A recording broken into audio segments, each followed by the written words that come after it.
Hey listeners, this is Peter and welcome back to the History Shorts. Today's episode is brought to you by the Podcast Republic, your ultimate listening app. Discover and subscribe to thousands of podcasts from around the world. Download Podcast Republic today, available on Google Play and the Apple App Store. Today on History Shorts. It was more than just a sport.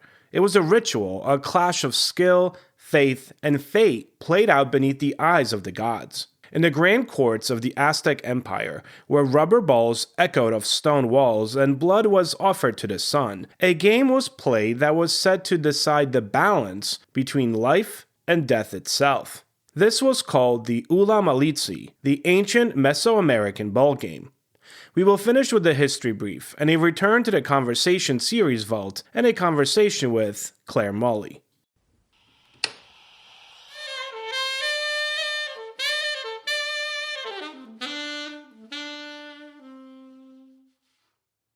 A quick word from our sponsors. This day in history.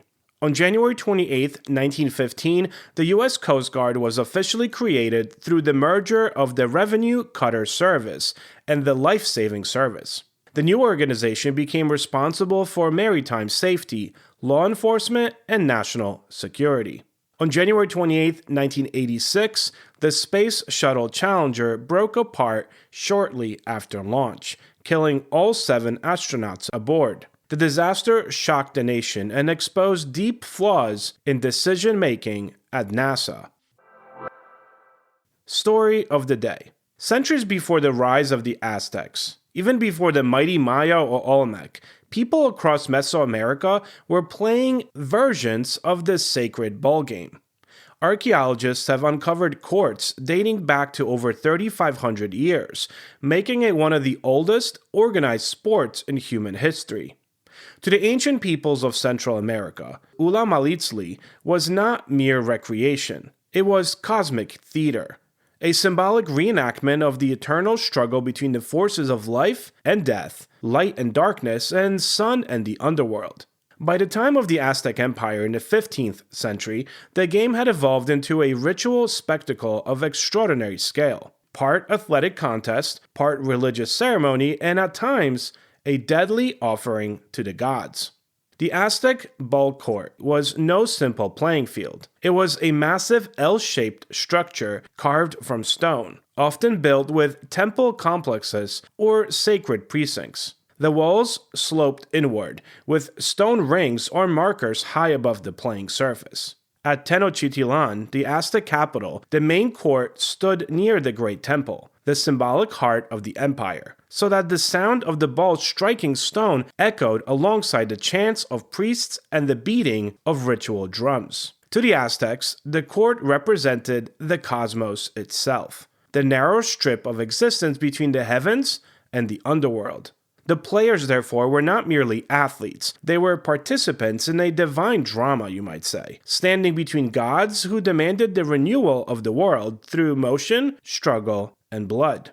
Despite the centuries that separate us, we know surprisingly much about how the game was played. Teams of 2 to 6 players competed using a solid rubber ball that could weigh up to 9 pounds.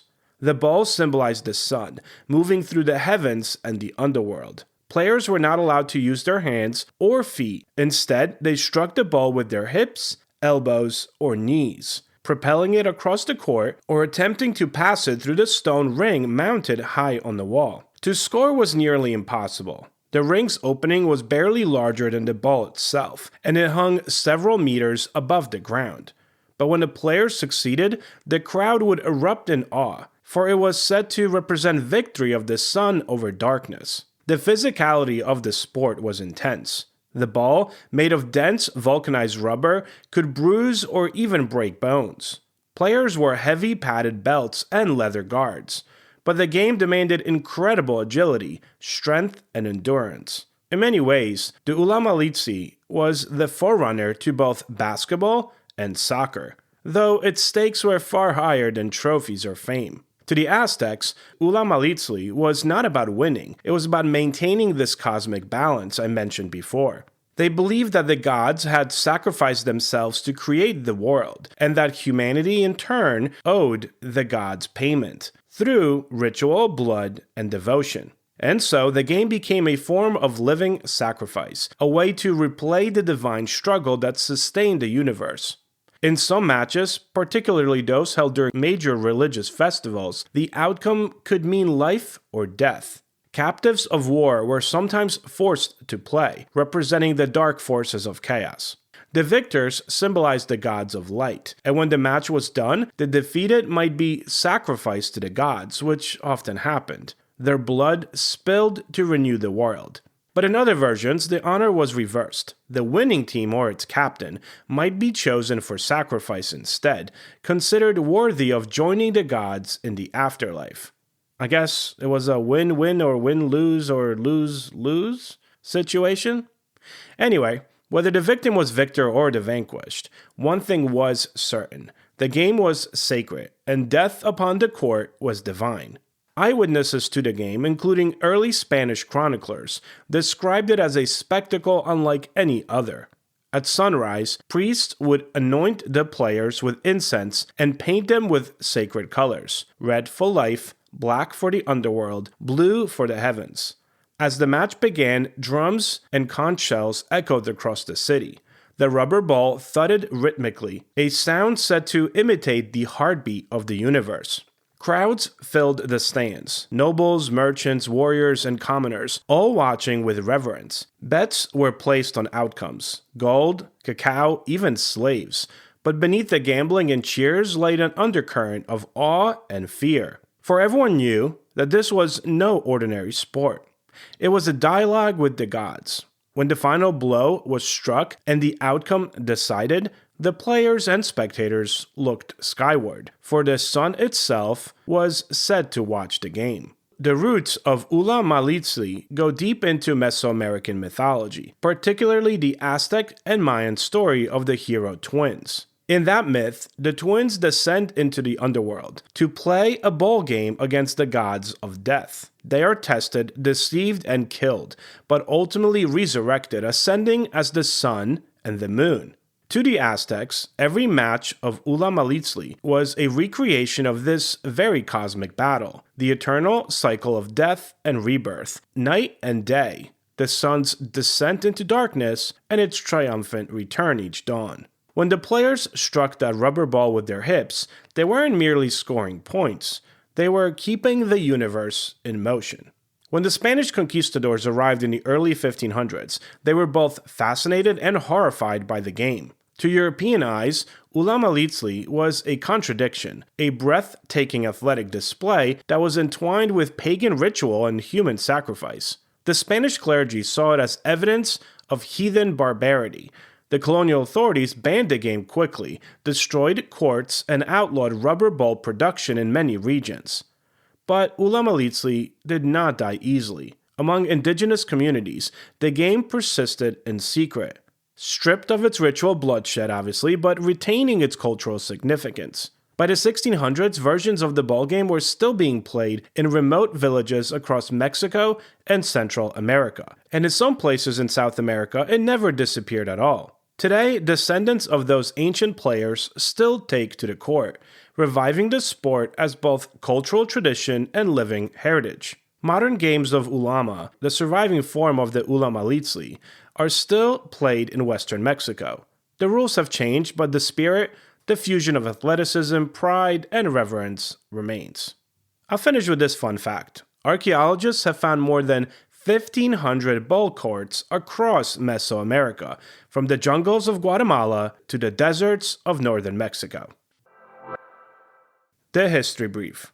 The following excerpt comes from a past episode of Friday's Conversation series. Look for the Claire Molly episode about her latest book, Agent Zoe, wherever you're listening to this show. And don't forget to subscribe so you don't miss the next Friday's conversation. My new book, it's called Agent Zoe. It's about a Polish resistance fighter, a very exceptional woman called Elżbieta Zawadzka, but known in Britain as Elizabeth Watson, where she served for a while in the war. Mostly she was behind enemy lines, but she was in London for quite some time in Scotland.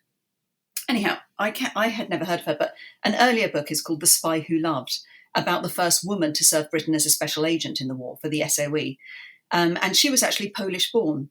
So I was giving a talk at the Polish embassy in London about this woman. And in the audience or there that day was all sorts of people, but one was a very elderly lady who had to, sit in a chair. So afterwards, I went up to talk to her. I thought she looked interesting.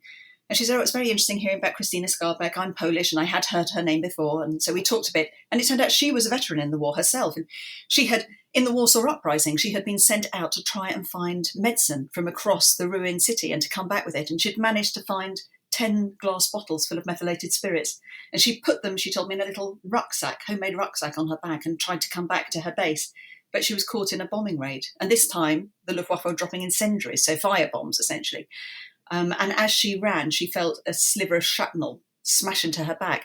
But she was protected by the bottles, but it broke one of these glass bottles. And she said she felt the methylated spirits cold as it went through the bag and through her shirt and into her back. And then she had this strange sensation of it evaporating almost immediately in the burning street. And she said she knew then that, in effect, she was a petrol bomb. But she thought she was it. She thought that was it. She was going to, she wasn't going to make it, but she did survive. And she told me the story. And then she said, and Christina Skarbek, she was a real heroine for us. But she said, why didn't you talk about the real Polish heroine, the absolute legend, Zoe? And I was like, oh my goodness, who is Zoe? And that's how I heard her name. And from there, obviously, I started digging.